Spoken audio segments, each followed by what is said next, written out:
RPE, or rate of perceived exertion, is typically done in like a 0 to 10 scale, and it's just subjectively how you're feeling. So a lot of times, for example, maybe we do a 10 rep squat. We might ask you on a scale of 1 to 10, how difficult was that set? So not any one particular squat, but after you finish your 10th, okay, that was a 6 out of 10 in difficulty or a 7 out of 10 in difficulty. Contrast that with knowing your percentages. So this involves knowing a 1 rep, 3 rep, 5 rep max. For example, your 1 rep max back squat. How much weight can you put on your back and do a squat all the way down, all the way up? If I were going to have you go for 10 reps, I might tell you I want you to use 70% or 75% of your 1 rep max back squat. When do we use each? Obviously, if you're a newer lifter, a novice lifter, you're not going to have a lot of your maxes. So you are largely going to go off rate of perceived exertion.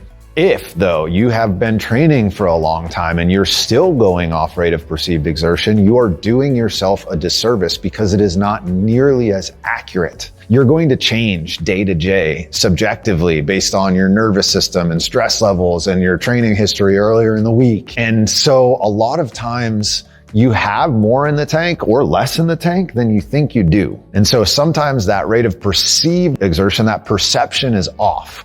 And that's why it's so important to know your numbers and use percentages. Sometimes we're doing 20 rep, 30 rep sets, and everyone is going to be different. Like based on how much type 1 and type 2 muscle fibers you have, I might perform very different than you would perform in something like that. So it becomes harder to use percentages.